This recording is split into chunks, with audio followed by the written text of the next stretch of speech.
నేటి నుంచి స్కూళ్లు రీఓపెన్. దశల వారీగా బ్రేక్ఫాస్ట్, 10th వరకు వర్క్ బుక్ల పంపిణీ. ఈసారి మరో 2769 బడుల్లో ప్రీ ప్రైమరీ. జూలై నుంచి 8522 హై స్కూళ్లలో ఏఐ పాఠాలు. 5451 బడులు కాంపిటేటివ్ స్కూల్గా ఎంపిక అంటూ మనం చూస్తూ ఉన్నామండి.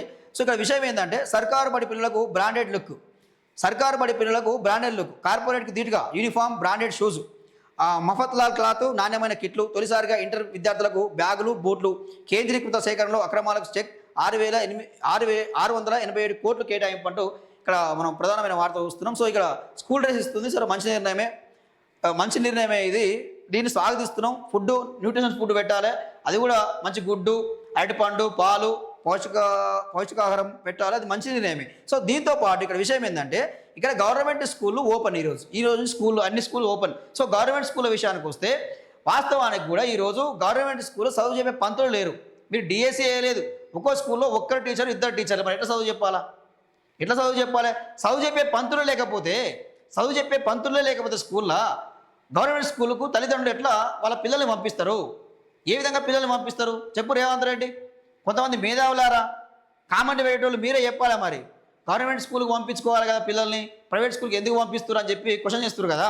సో అక్కడ చదువు చెప్పే పంతులు లేరు, సదుపాయాలు లేవు. సో మరి ఏం చేయాలి చెప్పండి. కనీసం కొన్ని స్కూళ్ళలో బాత్రూమ్స్ కూడా లేవు. పాపం పిల్లలు బయటికి పోయే పరిస్థితి ఉన్నది. ఆ చెట్ల పుట్టల పోంటో పోయి మళ్ళీ స్కూల్కి వచ్చే పరిస్థితి కనిపిస్తూ ఉన్నది. అది మీకు కళ్ళకి కనిపిస్తలేవా? మరి ఎందుకు మీరు నిర్ణయం తీసుకుంటారు? ఎందుకు ప్రభుత్వ స్కూళ్ళని బలోపేతం చేస్తున్నది ఈ గవర్నమెంట్? ఎందుకంటే మొత్తం రాజకీయ నాయకుల దగ్గరే ఈ ప్రైవేట్ స్కూల్స్ మొత్తం ఉన్నాయి, నడిపేవన్నీ వాళ్ళే.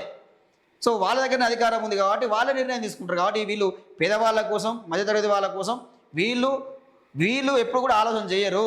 సో వాస్తవానికి కూడా ఇది తిరుగుబాటు చేయాల్సిన అవసరం అయితే ఈరోజు ఉన్నది. ప్రైవేట్ స్కూళ్ళ బలోపేతానికి ప్రభుత్వం నడుపు బిగించాలని చెప్పి కూడా కోరడం జరుగుతూ ఉన్నది. సో ఇది ముందు ఆ డిఎస్సీ ఏందో వాస్తవానికి ఇప్పుడు గవర్నమెంట్ స్కూల్లో నాణ్యమైన విద్య అందిస్తే, ఇంగ్లీష్ మీడియం చెప్పే పంతులు ఉంటే ఎందుకు పంపిస్తారండి తల్లిదండ్రులు ప్రైవేట్ స్కూల్కు? లక్షలు ఎందుకు ఫీజులు కడతారు? ఎవరికైనా వాళ్ళ కొడుకు భవిష్యత్తు బాగుండాలనే కదా. అరే మేము చదువుకోలేదు, మా పిల్లవాడు చదివిపిస్తే వాడు ప్రయోజకుడు అవుతాడు, గొప్పవాడు అవుతాడు అని చెప్పే కదా తల్లిదండ్రులు ఆలోచించేది. సో మరి ఆ విధంగా ప్రభుత్వం ఆలోచించాలి. వాస్తవానికి ఎడ్యుకేషన్ సేవా రంగం కిందకు వచ్చింది. సో కనీస బాధ్యత ప్రభుత్వం అంటే కూడు గూడు గుడ్డ ఎట్లనో దాంతోపాటు ఒక ఎడ్యుకేషన్ కూడా ఇవ్వాల్సిన బాధ్యత ప్రభుత్వం మీద ఉన్నది.